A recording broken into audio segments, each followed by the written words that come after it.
Salam la famille, salam les royas, j'espère que vous allez bien et que tout va pour le mieux pour vous. Donc, bienvenue dans ce débrief qui opposait les Lions de l'Atlas du Maroc face à la Croatie les amis. Mais avant de rentrer dans le vif du sujet, je tiens à rappeler qu'ici on parle foot en général les amis. Ici on parle foot, ici on parle actualité foot, on parle mercato, on parle du Barça, on parle du Real, on parle du Paris et maintenant on parle de la Coupe du Monde. Donc, si tu es nouveau sur la chaîne, fais comme chez toi. Tu peux t'abonner, tu peux commencer par t'abonner bien sûr. Tu t'abonnes, tu likes et tu laisses un petit commentaire. Et si tu es motivé, je te donnerai un petit conseil. Tu te mets sur ton canapé tranquille, voilà, avec un bon verre d'eau à côté, un bon sandwich et tu commences à regarder les débriefs de la chaîne NAC le Barcelonais. Tu commences à regarder les débriefs et tu te sentiras, tu t'imprégneras de cette maison qui est la tienne. Donc fais comme chez toi, gère-toi, abonne-toi, like, commente et partage. Et pour les anciens mais qui ne sont pas encore abonnés, les gars, hein? Gérez-vous, donc abonnez-vous, likez, commentez et partagez. Et la troisième catégorie, c'est pour ceux qui sont abonnés déjà, qui sont abonnés à la chaîne depuis le début. Donc les amis, merci pour le soutien, merci pour la force.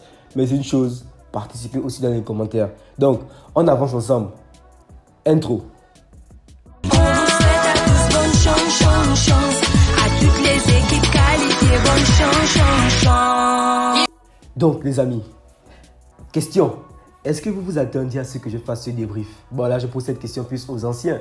Je pense que, bon, vous vous attendez forcément à ce que je fasse ce débrief parce que je vis au Maroc. Ça fait 4 ans maintenant que je vis au Maroc. Donc, je suis déjà marocain, imprégné de la culture, imprégné du pays. Et comme disent les Marocains ici, Marocain déjà, Marocain, mon ami.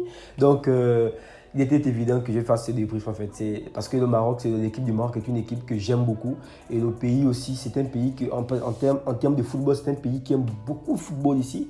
Ah oui, ils aiment beaucoup le football, ça. Ils aiment beaucoup leurs équipes, parce que l'équipe nationale, leur championnat aussi, leur club aussi, c'est une équipe qui aime beaucoup le football. Donc, il était évident. Et juste une petite annonce, c'est que quasiment toutes les administrations ont aménagé le programme de manière à libérer tout le monde pour ce match. De manière à libérer tout le monde pour que tout le monde puisse regarder ce match. Donc, le Maroc avait du soutien à la fois en présentiel, parce que c'est pour ceux qui ont regardé le match, vous aurez vu qu'on entendait beaucoup la voix des Marocains dans le stade, mais aussi à la fois en distanciel, c'est-à-dire toute la nation, tout le pays était là, tout le pays était là en train de soutenir le Maroc. Donc, le Maroc avait du soutien de part et d'autre. Les administrations, les écoles, les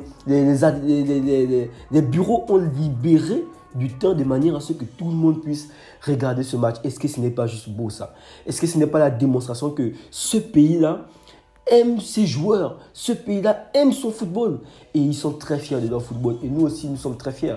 Je suis fier de leur football aussi et j'aime beaucoup le football marocain. Donc les amis, on va rentrer dans le vif du sujet. Donc le Maroc, je dirais le Maroc a réussi à décrocher un nul parce que c'était pas une petite équipe qui était en face. C'était un bon Maroc aussi face à une Croatie, rappelons-le, finaliste de la précédente Coupe du Monde en 2018. Finaliste, et il y avait des titulaires. Bon, j'ai vu que Mandzukic était au banc, mais il y avait quand même du Brozovic qui était là, il y avait du Kovacic, il y avait du Modric qui était là. Donc, c'était une équipe, c'est vrai qu'il y avait beaucoup de jeunes aussi, mais quand même soutenu par des vétérans quand même.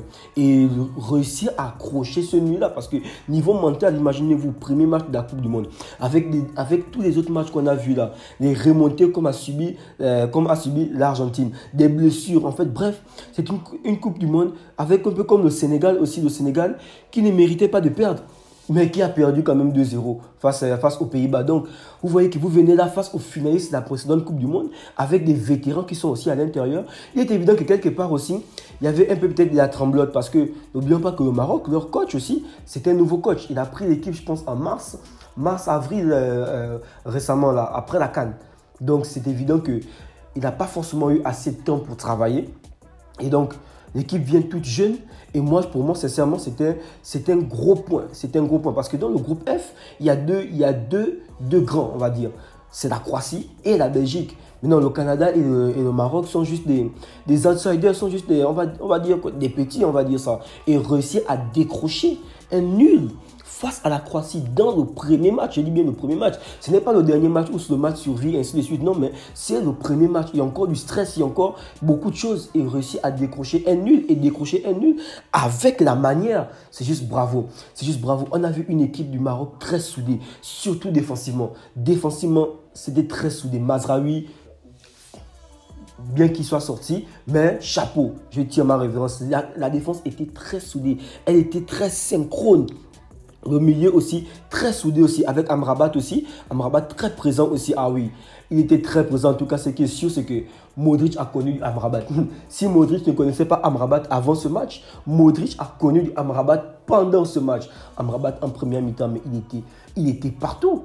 Il était partout. Et il a causé sérieusement du tort.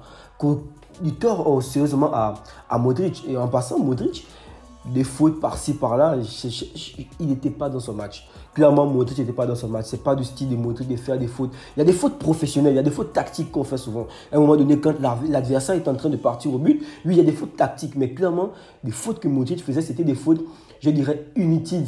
Il a causé, je pense, 2 fautes aux abords de sa surface aussi. C'était des fautes un peu inutiles. Et tout ça aussi, Amrabat a été la cause aussi. Tout le match, Amrabat, impeccable. En attaque aussi, impeccable. Juste Ziyech, on sent qu'il manque du temps de jeu. On sent qu'il est en manque de rythme et bien de choses. Mais on espère qu'avec le temps, au fil de la compétition, avec les 2 matchs encore qui restent pour les phases de poule, on espère qu'il va rentrer totalement dans le bain. Mais clairement, une équipe du Maroc très compétitive, une équipe du Maroc très organisée. Une chose est sûre, c'est que la défense a appliqué à la lettre les consignes qui leur ont été données. Le milieu aussi s'est géré très bien aussi, comme je l'ai dit avec Amrabat qui était très solide. Mais par contre, l'attaque, cet aspect offensif, ça a été je ne veux pas dire léger, mais ça n'a pas été du niveau qu'on attendait parce que le Maroc a des talents. Les amis, le Maroc a des talents, le Maroc a des joueurs techniques, très techniques. Et l'attaque qui était positionnée était une attaque très technique aussi.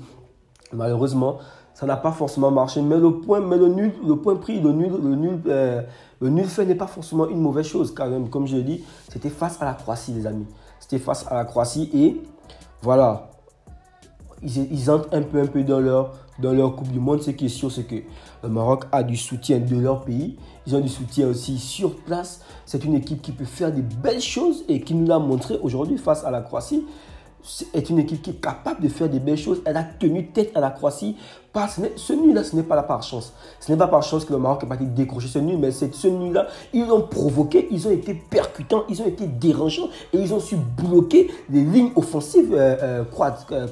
Et c'est ça la beauté aussi, c'est ça cette organisation. Vous voyez que le coach, il n'a pas eu vraiment beaucoup de temps pour travailler avec l'équipe parce que n'oublions pas aussi qu'à cause des championnats différents, habituellement les équipes avaient quoi?